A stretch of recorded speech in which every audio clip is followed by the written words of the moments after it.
कुंभ चलो चलो कुंभ चलो। प्रयागराज की धरती पर पहली बार 7 राज्यों के प्रतिनिधित्व करने वाले धर्मगुरु महाकुंभ 2025 में शामिल हुए। इसके पहले पूर्व राज्यों के धर्मगुरु स्नानार्थी की तरह आते थे और स्नान करके फिर वापस चले जाते थे। इस बार उत्तर प्रदेश सरकार, विश्व हिंदू परिषद, राष्ट्रीय स्वयंसेवक संघ, हिंदू संगठनों ने विशेष अनुरोध कर इन राज्यों के धर्मगुरुओं को 144 साल बाद आए इस महाकुंभ में शामिल होने के लिए विशेष अनुरोध किया था।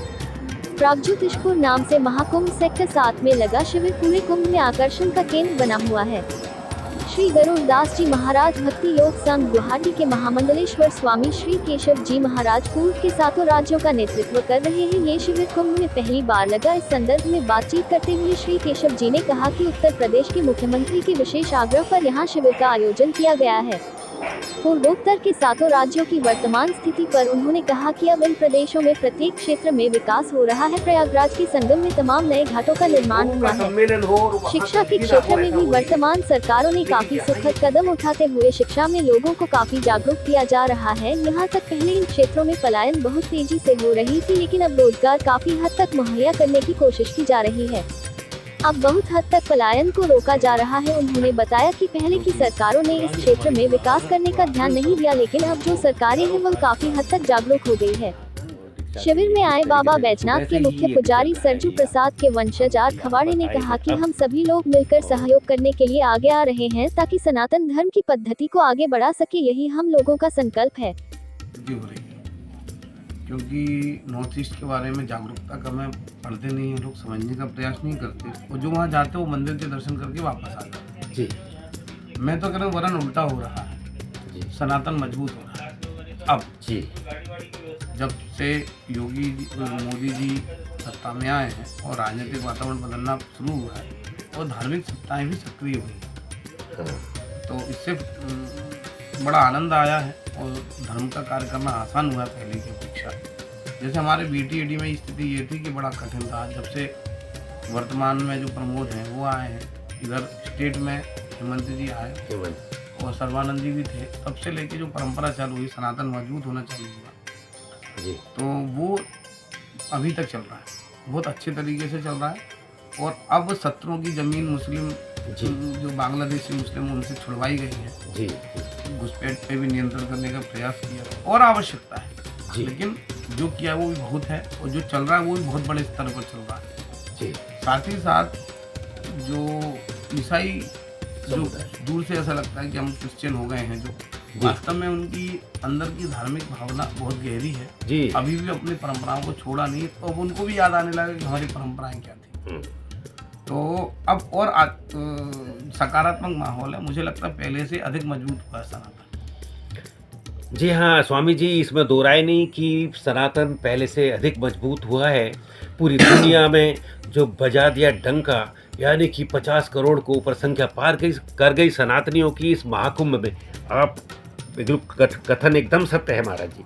अब मैं थोड़ा सा इसके बारे में उद्योग, रोजगार और शिक्षा के बारे में, स्वास्थ्य सेवा के बारे में आपके क्या विचार हैं पूर्वोत्तर इन छोटे छोटे राज्यों के लिए? धीरे धीरे विकसित हो रहा है, रोड बहुत अच्छी बनी है जिसके कारण से आना जाना सुगम हुआ है। वनवासी क्षेत्रों में कोचिंग सेंटर्स खोले गए हैं सरकार के द्वारा, हॉस्टल खोले गए हैं। जैसे अभी हेमंत जी ने एक अच्छी योजना की, 900 चाय बागान के भीतर 100 स्कूल दिए हैं, अच्छे स्कूल, बड़े स्कूल। तो शिक्षा के ऊपर मजबूती से काम किया गया है। स्वास्थ्य में भी बहुत अच्छा काम हुआ है, पहले की अपेक्षा हॉस्पिटलों में सफाई है, स्टाफ है और अच्छा काम नॉर्थ ईस्ट में हुआ है। अन्य जगह से भी जो सूचनाएं मिलती हैं तो वो सुखद है। और स्वास्थ्य हो गया, शिक्षा हो गया, रोजगार की स्थिति ये है कि रोजगार में पलायन अभी रुका है, पहले से बहुत रुका है।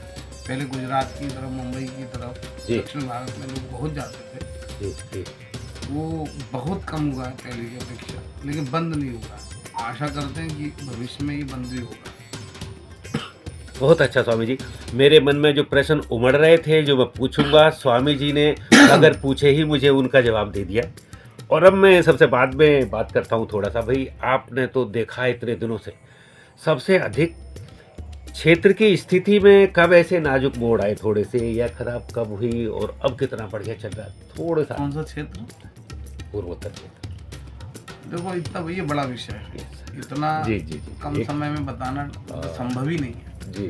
क्योंकि पूर्वोत्तर भारत वास्तव में पुराने राजनीतिक समीकरणों के कारण, इच्छा शक्ति की कमी के कारण उसको अलग प्रकार से रखा गया। जी सरदार वल्लभ भाई पटेल जिस तरह से सोचते थे उस तरह से अगर देश के बारे में सोचा जाता तो नॉर्थ ईस्ट की समस्या कोई समस्या थी ही नहीं। जी। और यही कारण है कि नॉर्थ ईस्ट में कई प्रकार के भाव जागृत हुए, नहीं तो नॉर्थ ईस्ट कोई समस्या वाला स्थान नहीं था। उनके नैतिक मूल्य इतने उन्नत हैं कि वो उत्तर भारत मध्य भारत से काफ़ी आगे नैतिक मूल्यों में। तो वो समस्या हमारी बनाई हुई समस्या है और हमारी भावनाएं बदलेंगी तो सॉल्व भी हो